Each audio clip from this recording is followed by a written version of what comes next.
Hola jóvenes, bienvenidos a la clase de Química 1 para 10º grado. Les saluda Elvin Fernando, docente del área de Ciencias Naturales del Departamento del EMPIRA.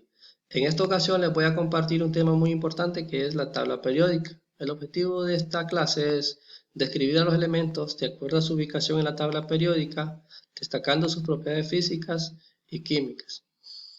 Yo sé que ustedes alguna vez se han sentido angustiados, desconcertados, porque no encuentran un objeto dentro de su casa de habitación, como el caso de esta persona, que está bien frustrada.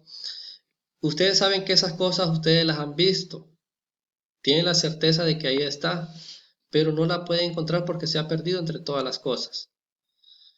Entonces ustedes piensan en ese momento y dicen, si esto estuviera ordenado, sería más fácil encontrarlo.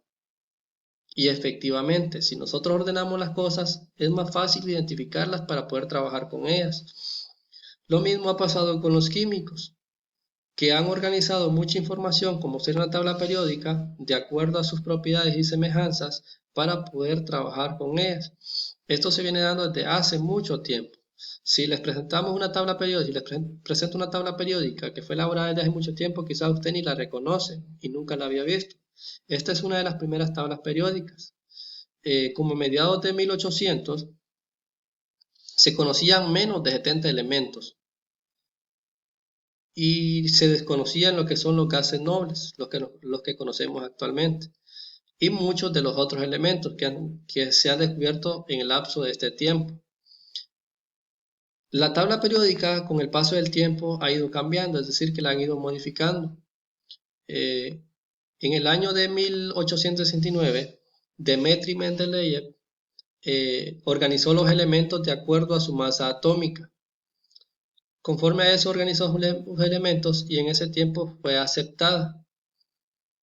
Años más tarde, Henry Moseley hizo muchas pruebas con rayos X y dentro de esas pruebas hizo algunos cálculos y en un cálculo él sugirió que el número atómico era más significativo para predecir la conducta química que la masa atómica que había propuesto Mendeleev desde hace muchos años.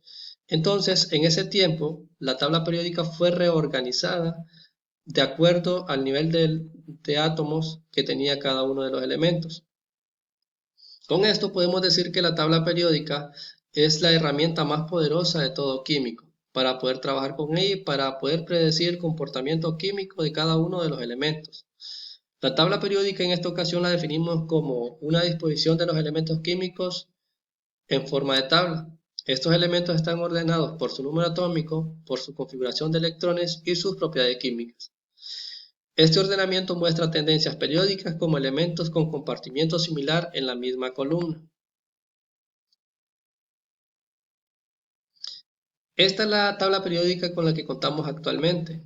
Esta tabla periódica consta de 121 elementos, de los cuales 92 encontramos en la naturaleza y el resto de elementos se han logrado sintetizar.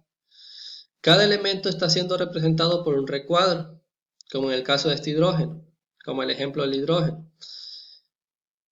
Cada recuadro tiene información muy importante de cada elemento. En el caso tiene un número atómico, tiene el símbolo químico que puede ser una letra o dos letras, tiene el nombre del elemento y tiene una masa atómica.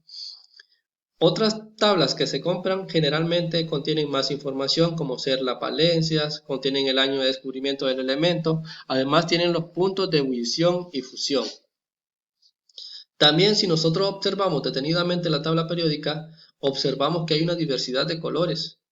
Aquí tenemos en este grupo tenemos un color naranja, aquí tenemos un color amarillo, en el centro tenemos un color rosado y eso tiene su significado y para eso hay una simbología de cada color. Si nosotros nos ubicamos en color anaranjado y nos vamos a la simbología y vemos el color anaranjado, me dice que ahí están los metales alcalinos o también conocidos como metales básicos.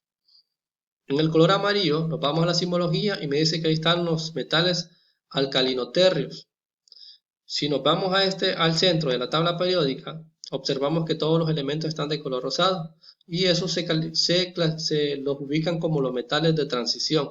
Y así podemos irnos guiando por cada uno de los colores y con la simbología para poder ubicar los elementos. También en la tabla periódica los elementos se clasifican o se organizan de diferentes maneras. Los podemos organizar en grupos y periodos y se pueden clasificar también en metales, no metales y metaloides. En el caso de los grupos y periodos, nos dicen que un grupo es una columna vertical de la tabla periódica que también recibe el nombre de familia. Es decir, aquí tenemos una tabla periódica. Me dicen que todos estos elementos que están en forma vertical y están de un solo color, estos reciben el nombre de grupo o también pueden ser llamados familias. Es en este caso.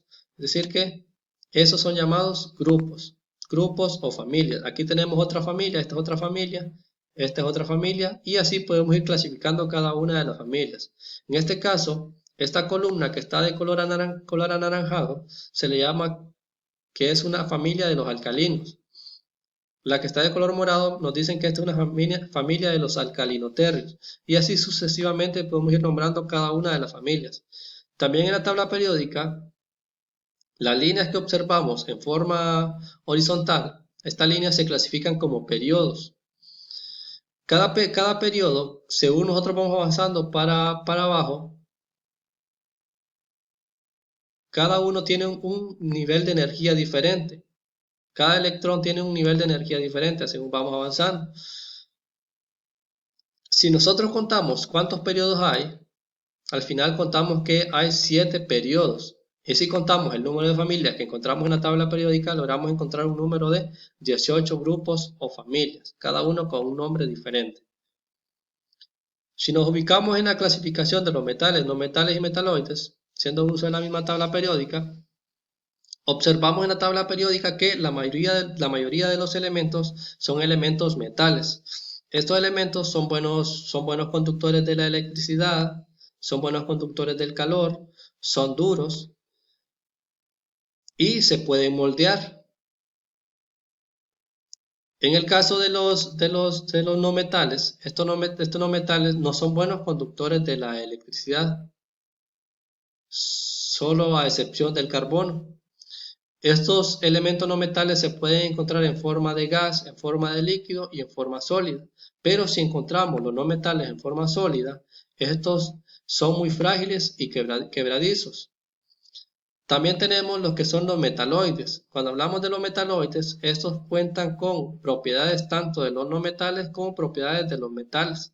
Estos no son buenos conductores de la electricidad ya que son semiconductores. Si haciendo un bosquejo general de la tabla periódica, hay que recordarle que la mayoría de los elementos que están en la parte izquierda son denominados metales, a excepción del hidrógeno, que el hidrógeno es un no metal. Y todos los elementos que están al lado derecho son no metales y los que están en el centro son los metaloides, que los podemos ubicar directamente con los colores. Para hacer un pequeño repaso de lo que hemos visto hasta el momento, vamos a usar la tabla periódica, la que generalmente se usa en las escuelas.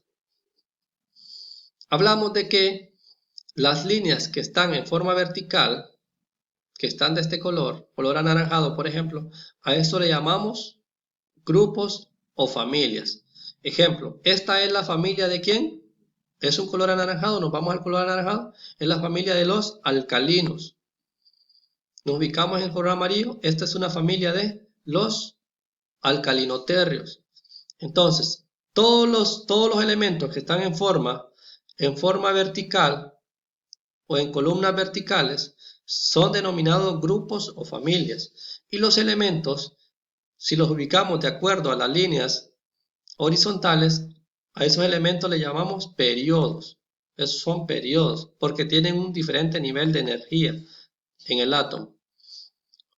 Otra cosa es que dijimos que casi todos los metales están al lado izquierdo. Ejemplo, aquí están todos los metales, a excepción del hidrógeno, que el hidrógeno es un no metal. La mayoría de no metales está al lado derecho. Todos los metales están al lado derecho. Y a excepción del hidrógeno, que es un no metal. Y los metaloides están aquí. En la mayoría de las tablas periódicas hay un dibujo en forma de escalera. Ese dibujo en forma de escalera es lo que me divide los metales de los no metales. Y si nos ubicamos ahí en ese dibujo de escalera, ahí encontramos los metaloides. Ahí están los metaloides. Hay que recordar de que hay otro grupo de elementos que también son los lantánidos y los actínidos. Estos lantánidos y actínidos son conocidos también como metales de transición interna. Entonces esto ha sido todo. Espero hayan entendido un poco y nos vemos a la próxima. Muchas gracias por su atención.